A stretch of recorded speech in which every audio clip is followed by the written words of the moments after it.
Hello friends, welcome back to Gargi classes. Explain page पे कौन सा आर्टिकल इंपॉर्टेंट है वो देख लेते हैं। आज देखो दो आर्टिकल्स आए हैं वैसे तो। एक तो इंडियन एयरफोर्स का क्या रोल हो सकता है ईस्टर्न लद्दाख में और किस तरीके से वो एक इम्पोर्टेंट कॉम्बिटेंट प्लेयर है कि किस तरीके से चाइनीज़ एग्रेशन को कंट्रोल किया जा सकता है, और जो लॉजिस्टिक सपोर्ट की रिक्वायरमेंट होती है बैटलफील्ड में वो कैसे इंश्योर की जा सकती है, जिसमें इंडियन एयरफोर्स का क्या रोल हो सकता है, किस तरीके से ज्योग्राफी रोल प्ले करती है, किस तरीके से हमारा जो एक pre emptive deployment of armed forces कि कैसे भी करके हम दुश्मन की तरफ से जो उसकी इच्छा है उसको जाने और ये निर्धारित करें कि कैसे भी करके कि सामने वाली जो पार्टी है वो अपने पे अटैक ना करे, उसके लिए हम पहले से तैयार रहें। ठीक है, तो उसमें क्या एयरफोर्स का रोल हो सकता है, ये आर्टिकल थोड़ा डिटेल से चेक करेंगे, अपन जानने की कोशिश करेंगे। और हो सकता है आपका जैसे डिफेंस मिनिस्ट्री में कोई काम पड़ गया हो तो किस तरीके से अपन टैकल करेंगे, तो कुछ चीज़ें अपने यहाँ पे सीखने की हैं, समझने की है, वो चीज़ें सीखेंगे। ये जो आर्टिकल है 1962 में चाइना ने जो एग्रेशन दिखाया था, उस एग्रेशन के टाइम पे नेहरू जी और अटल बिहारी वाजपेयी जी के बीच में क्या डिबेट हुआ था, क्या डिस्कशन हुआ था, उस पूरे डिबेट के कुछ एक्सर्प्ट्स हैं, कुछ इम्पोर्टेंट इश्यूज़ को पिक किया गया है जो कि आप पढ़ सकते हो। एग्ज़ाम पॉइंट ऑफ व्यू से बिल्कुल भी इम्पोर्टेंट नहीं है, बट हाँ आपकी अवेयरनेस के लिए आप पढ़ सकते हो कि किस तरीके से डिबेट हुआ करती थी उस टाइम पे। ठीक है, तो चलिए स्टार्ट करते हैं अपना एक इकलौता article, that is Indian air force का रोल इन ईस्टर्न लद्दाख। ये क्वेश्चन आंसर के फॉर्मेट में है। तो सबसे पहला क्वेश्चन तो ये पूछा जाता है कि इंडियन एयरफोर्स क्या लॉजिस्टिक सपोर्ट दे सकती है लार्ज फोर्स को ईस्टर्न लद्दाख वाले रीजन में। तो यहाँ पर जो आंसर देने वाले हैं वो एयरफोर्स से रिटायर्ड एयर वाइस मार्शल हैं मनमोहन बहादुर। उन्होंने बहुत ही सवालों के जवाब दिए हैं जो आज के टाइम पे इंडियन एयरफोर्स के सामने खड़े हैं। तो पहला सवाल लॉजिस्टिक्स से रिलेटेड है। तो यहाँ पर ये बोल रहे हैं कि आर्मी को जो भी ज़रूरत होती है उसमें लैंड ट्रांसपोर्टेशन बहुत इंपॉर्टेंट होता है। अब क्या है कि आर्मी तो ग्राउंड लेवल पे लड़ाई करती है, तो उनका मेजर जो पार्ट होता है जिससे कि वो वेपनरी या फिर कुछ भी ले जाना जो हो एक जगह से दूसरी जगह, तो वहाँ पर लैंड ट्रांसपोर्ट बहुत इंपॉर्टेंट हो जाता है। पर दूसरी तरफ अगर अपन देखें तो आने वाले टाइम पे अब धीरे धीरे विंटर्स आ रही हैं, तो विंटर्स की वजह से जो हमारा वेस्टर्न हिमालयन सेक्टर है, हिमालय ऐसे हैं इस तरीके से, ठीक है, और अभी इशू कहाँ पे चल रहा है इस वाले रीजन में, वेस्टर्न हिमालय में। तो यहाँ पर क्या होता है, जो भूमध्य सागर है मतलब मेडिटरेनियन सी है, वहाँ से वेस्टर्न डिस्टर्बेंसेज आते हैं और वो वेस्टर्न डिस्टर्बेंसेज अपने साथ में बहुत ज़्यादा अपने साथ में मॉइस्चर लेके आते हैं। तो यहाँ पर स्नोफॉल हो जाता है। स्नोफॉल होने के साथ में टेम्परेचर विंटर्स के टाइम पे डाउन होता है, तो एयर डेंसिटी भी इंक्रीज़ हो जाती है, तो विजिबिलिटी भी कम हो जाती है। और साथ में आप देख सकते हो वेस्टर्न हिमालयन रीजन जो है वहाँ पर जो हाइट्स हैं माउंटेन्स की वो बहुत ही ज़्यादा है, तो डिफ़िकल्ट टेरेन भी है ज्योग्राफिकली देखें तो वहाँ पर भी इजीली अगर ट्रांसपोर्ट को इंश्योर करना चाहे तो बहुत ज़्यादा मुश्किलों का सामना करना पड़ता है इंडियन आर्म्ड फोर्सेस को। और विंटर्स के टाइम पे तो और भी ज़्यादा परेशानियों का सामना करना पड़ता है। तो इस केस में वहाँ पर रोल आ जाता है फिर इंडियन एयरफोर्स को और एयरफोर्स का। तो इंडियन एयरफोर्स के पास में अकॉर्डिंग टू द राइटर बहुत सारे ट्रांसपोर्ट के अच्छे फैसिलिटीज़ अवेलेबल है, जैसे कि C-17 ग्लोब मास्टर हो गया, IL-76S हो गया, ऐसे ही AN-32S हो गया। तो इस तरीके से सुपर हरक्यूलस C-130 ये लॉजिस्टिक सपोर्ट के लिए बहुत ही कैपेबल है। इसके अलावा Mi-17 हेलीकॉप्टर्स हैं, चीतल लाइट हेलीकॉप्टर्स हैं, चिनूक हैवी लिफ्ट हेलीकॉप्टर्स हैं। ये सारी फैसिलिटी इंडियन एयरफोर्स के पास में है जो कि इन सारी समस्याओं का जो कि आने वाले टाइम पे ग्राउंड पे फेस करेंगी हमारी armed forces logistic point of view से, उनमें इंडियन एयरफोर्स कैपेबल एनफ है। दूसरा सवाल ये पूछा गया इनसे कि जो टोपोग्राफिकल चैलेंजेस हैं कि किस तरीके की ज़मीन है, पहाड़ बहुत ऊंचे हैं, गहरी गहरी खाइयाँ हैं, तो उन परिस्थितियों में हमारे यहाँ पर एडवांस लैंडिंग फैसिलिटी क्या प्रॉपर अवेलेबल है ले रीजन में या ईस्टर्न लद्दाख वाले रीजन में। तो यहाँ पर राइटर ये बोलते हैं कि जो दो बैटलफील्ड है ना, दो एयरफील्ड है मेनली, ले और थॉइज, तो यहाँ पर आप देख सकते हो कि हाई एल्टीट्यूड पे ये लोकेटेड है। वहाँ पर आप देखोगे तो फ्लाई करना और लैंड करना मतलब टेक ऑफ करना लैंड करना दोनों बहुत मुश्किल और एक तरीके से पेक्युलरिटी से पेक्युलरिटीज़ बहुत ज़्यादा, मतलब पेचीदा चीज़ें हैं वहाँ पे हैंडल करने के लिए। तो इसके लिए हमारे जो क्रू मेंबर्स हैं, जो इन सारे हेलीकॉप्टर्स को या फिर जो भी प्लेन्स उड़ाए जाएंगे, तो उनके लिए ये पहले से अवेयर है कि हमारी लैंड किस तरीके की है, वहाँ पर टोपोग्राफी कैसी है। यहाँ पे एक छोटा सा कंटेक्स्ट मैं आपको लेना चाहूँगा कि जब 1947 में कश्मीर ने इंस्ट्रूमेंट ऑफ एनेक्सेशन का सिग्नेचर कर लिया था। कश्मीर के जो राजा थे हरि सिंह, जिन्होंने जवाहरलाल नेहरू और सरदार वल्लभ भाई पटेल जो एक तरफ थे, तो इंडिया के साथ में अपना इंटीग्रेशन फाइनलाइज कर दिया था, क्योंकि वहाँ से जो कबीलियाई जो थे ना पाकिस्तान की तरफ से, उनको पाकिस्तानी आर्मी ने सपोर्ट किया, बोले कि आप लोग अटैक कर दो। तो उस टाइम पर जब ये इंस्ट्रूमेंट ऑफ एनेक्सेशन साइन किया था ना हरि सिंह ने इंडिया के साथ में, तो इंडियन एयरफोर्स को बुलाया गया था कि भाई कैसे भी करके इन कबीलियाओं को बाहर निकालो या फिर है वहाँ की वहीं रोक दो। तो वहाँ पर इंडियन एयरफोर्स को इतना नॉलेज नहीं था उस टेरेन का, तो मुश्किलों का सामना बहुत ज़्यादा करना पड़ा था इंडियन एयरफोर्स को उस टाइम पे। तो आप देख सकते हो जोग्राफिकल अवेयरनेस कितना इंपॉर्टेंस रखती है। साथ में आज भी जो पीओके है वो कहीं ना कहीं पीओके ही बन के क्यों रह गया, उसकी वजह एक ये भी है कि हमारी एयरफोर्स के पास में वो जो डिफ़िकल्ट टेरेन थी वहाँ का नॉलेज नहीं था, क्योंकि वो क्या था, हरि सिंह के अंडर में डोगरा जो कम्युनिटी, जो रूलिंग फैमिली थी, उनके अंडर में था।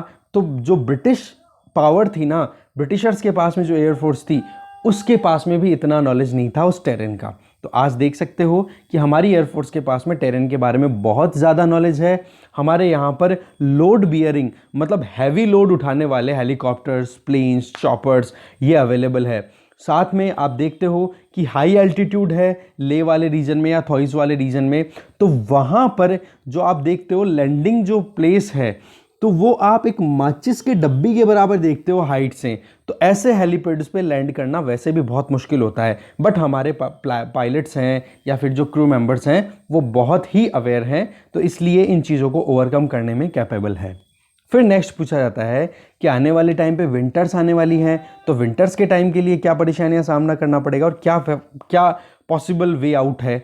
तो राइटर ये बोल रहे हैं कि बिल्कुल विंटर्स जो अपने आप में चैलेंज बढ़ाएंगी, विजिबिलिटी बहुत कम हो जाती है और साथ में क्लाउड्स जो हैं उनकी हाइट भी नीचे आ जाती है। एक यहाँ पे मैं थोड़ा सा ज्योग्राफिकल कॉन्सेप्ट आपका क्लियर कर देता हूँ। होता क्या है कि जब भी टेम्परेचर राइज होता है सरफेस पे, वाटर बॉडी की कोई भी वाटर बॉडी है, मान लो कोई पॉन्ड है या फिर ओशंस है, तो वहाँ पर जब टेम्परेचर राइज होता है तो सरफेस की जो वाटर पार्टिकल्स है वो क्या करेंगे, एवेपोरेट होकर के ऊपर उड़ जाएंगे हवा में। अब जितनी उनको हीट मिलेगी, जितनी ज़्यादा हवा गर्म होगी, उतना ही हवा के अंदर मॉइस्चर रिटेन करने की कैपेबिलिटी बढ़ेगी, मतलब ज़्यादा देर तक और ज़्यादा मॉइस्चर को रोक पाएगी। तो उससे क्या होता है, जब गर्मियाँ होती हैं तब तो देखो क्लाउड्स बहुत ऊंचे बनते हैं। अब इसी के कंपैरिजन में अगर टेम्परेचर डाउन हो रहा है विंटर्स में, तो उस टाइम पे एयर का जो टेम्परेचर डाउन हो गया तो मॉइस्चर होल्डिंग कैपेबिलिटी वो भी रिड्यूस हो जाती है, और साथ में मॉइस्चर कम और एयर का थिन हो जाना, मतलब एयर का थिक हो जाना, मोटा हो जाना, तो वो भी क्या करता है, धीरे धीरे एयर को नीचे बिठाता है। तो अल्टीमेटली पॉइंट ये निकल के आता है यहाँ से कि जो क्लाउड्स हैं वो भी बहुत नीचे आ जाते हैं, तो इस वजह से विजिबिलिटी भी कम हो जाती है। तो इस तरह से यहाँ पर बहुत सारी समस्याओं का सामना करना पड़ता है जब विंटर जैसा बैड वेदर आता है हमारे इंडिया के टाइम पे, पर्टिकुलरली हाई एल्टीट्यूड्स पे एयर फोर्सेस को या फिर एयर जो भी हमारे जो डिफेंस फोर्सेस हैं उनको। तो विंटर्स के टाइम पे ज़्यादा चैलेंजेस हैं बेशक, बट फिर सवाल ये पूछा जाता है कि एक्सट्रीम कोल्ड कंडीशन आएगी तो इसका इफेक्ट क्या रहेगा वेट कैरिंग एयरक्राफ्ट्स के ऊपर, की जो लॉजिस्टिक सपोर्ट आप प्रोवाइड करने की बात कर रहे हो, तो उनको भी तो कुछ चैलेंजेस का सामना करना पड़ेगा ना। तो राइटर ये बोल रहे हैं कि देखो एयर डेंसिटी इंक्रीज हो जाती है ना, तो उससे क्या होगा कि आप इजीली जो प्लेन्स नॉर्मल कंडीशन में लेह से फ्लाइट भी नहीं ले सकते हैं, वो अब सर्दियों के टाइम पे 20 टन तक का सामान या माल उठा सकते हैं। इसका मैं एग्जांपल दूं आपको, हवा में आप तैर नहीं सकते हो, पर पानी की डेंसिटी ज़्यादा है इसलिए पानी में तैर सकते हो, राइट। एग्जैक्टली यही चीज़ यहाँ पे अप्लाई कर लो आप। गर्मियों में जो हवा है वो गर्म रहती है, तो क्या बिल्कुल ऊपर जाने की टेंडेंसी रहती है, हवा खुलती है तो डेंसिटी हो जाती है कम, तो गर्मियों में हवा की डेंसिटी कम है तो वहाँ पर प्लेन्स को ज़्यादा ताकत लगानी पड़ती है उड़ने के लिए। अब इसी केस में सर्दियों में आ जाओ, जहाँ पर आपकी एयर जो है वो बहुत ही ज़्यादा थिक है, हाईली डेंस है, तो उस केस में क्या होगा, प्लेन्स को फ्लोट करने में, फ्लाई करने में इतना ज़ोर नहीं आता। तो यहाँ पे एक बेनिफिट निकल के आ रहा है कि फ्लाइट कैरिंग, जो वेट कैरिंग कैपेसिटी है एयरक्राफ्ट की, वो इंक्रीज हो जाती है ड्यूरिंग विंटर्स। फिर नेक्स्ट क्वेश्चन ये पूछा गया इनसे कि हाई एल्टीट्यूड और डिफ़िकल्ट जो टॉपोग्राफी का सामना जो करना पड़ेगा, तो उससे नाइट के टाइम पे भी प्रॉब्लम होती है और नेविगेशन जो किए जाते हैं तो बहुत ज़्यादा चैलेंजेस का सामना करना पड़ता है। तो यहाँ पर आंसर दिया जा रहा है कि मॉडर्न नेविगेशन इक्विपमेंट है ना, वो कहीं ना कहीं इन समस्याओं को ओवरकम कर चुके हैं, पर फिर भी कहीं ना कहीं कुछ समस्याओं का सामना करना पड़ता है। जैसे कि आपको पता है पीक्स बहुत ज़्यादा हाई होते हैं। अब आप देखते हो कि एयरफोर्स की, इनकी अगर फोर्सेस की बात करें, आर्म्ड फोर्सेस की, उनको जो लॉजिस्टिक सपोर्ट देना है, तो केवल ये ही नहीं है कि इस माल को एक जगह से दूसरी जगह लेके जाना है, नहीं, आपको एक एयरक्राफ्ट को कंप्लीट मिशन पे जाना पड़ता है उसमें, जिसमें कि आपको हो सकता है आप पर अटैक भी हो तो आपको डिफेंस भी करना पड़ेगा उस माल का। दूसरी तरफ अगर आप कहीं पर भी कुछ गड़बड़ होती है तो उसका अगर लॉस हो गया, तो एक ये ही नहीं कि आपको केवल माल का लॉस हुआ है, आपका वेट कर रहे जो सोल्जर्स हैं, जिनको आप माल सप्लाई करने वाले थे, लॉजिस्टिक सपोर्ट देने वाले थे, उनकी लाइफ भी अंडर थ्रेट है। तो कहने का मतलब एयरक्राफ्ट जो है वो केवल माल को एक जगह से दूसरी जगह ले जाने का काम नहीं करता है। जब बात आती है कॉम्बैट करने की, लड़ाई लड़ने की, वो एक कंप्लीट मिशन होता है एक जगह से दूसरी जगह सामान ले जाने का भी, वो भी तब जब टेम्परेचर बहुत कम हो, एल्टीट्यूड बहुत ज़्यादा हो, तो इस टाइम पे और भी ज़्यादा थोड़ी सिचुएशन थोड़ी सी प्रॉब्लमेटिक हो जाती है। नेविगेशन तो अभी बता रहे हैं राइटर कि इतनी ज़्यादा कोई समस्या नहीं है, बट टेक ऑफ करना और लैंड करना ये थोड़ा सा ट्रिकी रहता है, क्योंकि इसमें क्या होता है, एक तो मून की पोजीशन क्या रहती है नाइट में। अब मान लो ये है हिल्स, यहाँ पे है मून नाइट में, अभी इस मून के टाइम पे इस तरफ शेडो बनेगी कि नहीं इनकी, तो यहाँ पे डिफ़िकल्ट हो जाता है इनका विजिबिलिटी को एंश्योर करना। दूसरा आप देखोगे जब मून है ही नहीं, डार्क नाइट्स हैं, तो अलग तरीके की सिचुएशन बन जाती है। तो इस तरीके से हाई एल्टीट्यूड और नाइट्स के टाइम पे किस तरीके से सिचुएशन होती है, उसमें थोड़ा सा समस्याओं का सामना करना पड़ता है। पर हमारे पास में एक बेनिफिट है कि हमारे जो क्रूज़ हैं वो क्लियर हैं कि किस तरीके से ऑपरेशंस को हमें नाइट में कैरी आउट करना है। तो ये एक्सपीरियंस बेस्ड बात होगी।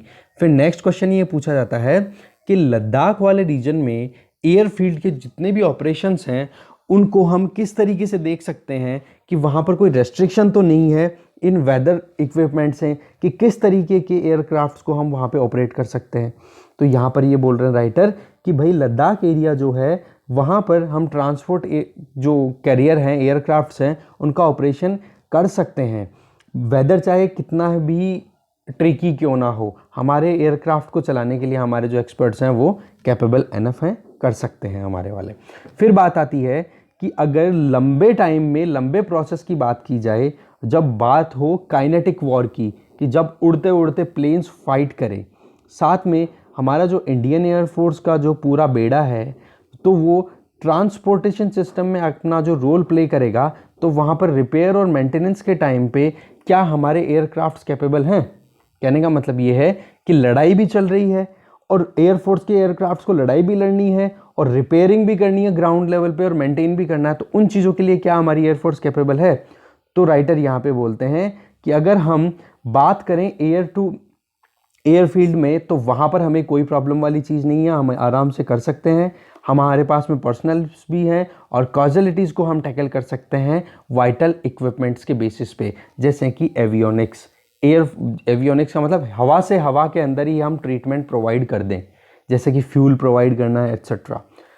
फिर बात आती है कि किस तरीके की लॉजिस्टिक सपोर्ट हम दे सकते हैं, जैसे कि फ्यूल है, रिपेयर की बात आप कर रहे हो, तो वहाँ पर, तो यहाँ पर ये बोल रहे हैं कि आज हमारे एयरफील्ड जितने भी हैं ना, नॉर्दर्न सेक्टर में या फिर हिमालयन रीजन में, वहाँ पर बहुत फ्यूल्स फैसिलिटी अवेल हो चुकी है। वहाँ पर ऑयल का लॉजिस्टिक जो है वो एनफ क्वांटिटी में है, कोई प्रॉब्लम वाली चीज़ नहीं है। आर्मी सर्विस कॉर्प्स जो हैं उन्होंने बहुत इंपॉर्टेंट रोल प्ले किया है ग्राउंड पोजीशनिंग में, कि किस तरीके से हम फॉरवर्ड पोजीशंस में फ्यूल की अवेलेबिलिटी को इंश्योर कर सकते हैं। ठीक है, तो यहाँ पर हमारी एयरफोर्स कैपेबल एनफ दिखाई दे रही है कि किस तरीके से हम डील कर सकते हैं सिचुएशन को। फिर बात आती है कि eyeball to eyeball, तो ग्राउंड पे मतलब आर्मी टू आर्मी फाइट हो रही है, फिर इस थ्रेट को एयरक्राफ्ट्स कैसे डील करेंगे। तो राइटर ये बोल रहे हैं कि हमारे पास में ऑलरेडी कारगिल का एक्सपीरियंस है कि किस तरीके से हम काम कर सकते हैं, किस तरीके से इन सारी चीज़ों को टैकल कर सकते हैं, कि ग्राउंड लेवल पे वॉर हो रहा है तो ऊपर से एयर टू एयर हम किस तरीके से इन एडवर्सरीज को टैकल कर पाएँ। तो पॉइंट ये आता है कि ये जो सारा जो जितना कुछ भी हो रहा है ना, इन सारे चैलेंजेस का जो एक्सपीरियंस कारगिल से लिया गया है उसको हम हमारे जो फाइटर्स हैं, जो अब जो नए फाइटर पायलट्स बने हैं, तो उनको डेफिनेटली इस चीज़ का एक्सपीरियंस होगा, नॉलेज उनके पास में ज़रूर होगा। फिर बात आती है राफेल की, तो बोले राफेल अपने आप में बहुत इंपॉर्टेंट रोल प्ले करने के लिए अभी कैपेबल एनफ है, और साथ में जो airborne warning and control system है जिसको अवॉक्स बोला जाता है, वो भी इंस्टॉल किया जा चुका है राफेल में, तो और भी अच्छे से और मोर एफिशिएंटली काम कर पाएगा। साथ में इलेक्ट्रॉनिक वॉरफेयर कि हाँ किस तरीके से कहाँ पर कौन सी पोजीशन पे लोकेटेड है, रडार का यूज़ करना, वो सारी चीज़ें राफेल में कैपेबिलिटी है। बट पॉइंट राइटर ये निकाल के लेके आते हैं कि हमारे जब दो कंट्रीज़ के बीच में कॉन्फ्लिक्ट की बात आती है तो केवल दो एयरक्राफ्ट की हमारा एयरक्राफ्ट सुपीरियर है या उनका एयरक्राफ्ट, वो मैटर नहीं करता। मैटर ये करता है कि इंडियन जो डिफेंस सिस्टम है वो कितना एफिशिएंट है चाइनीज़ डिफेंस सिस्टम के कंपैरिजन में। कहने का मतलब compatibility of the system matters more as compare to individual aircraft. ठीक है, तो इस तरीके से हमारा ओवरऑल आर्किटेक्चर सिस्टम क्या है फाइटिंग के लिए, वो मैटर करता है। ठीक है, तो इस तरीके से आर्टिकल में अपने कुछ चीज़ें जानने की कोशिश की कि जोग्राफिकल रीजन हो गया, और किस तरीके से कौन कौन से हमारे पास में लॉजिस्टिक सपोर्ट देने के लिए करियर्स अवेलेबल हैं, राफेल का क्या रोल हो सकता है, क्या हमारे पास में प्रीवियस एक्सपीरियंस है या नहीं है, वो सारी चीज़ें हमने जानने की कोशिश की। तो ये डिस्कशन इतना ही था। Thank you very much.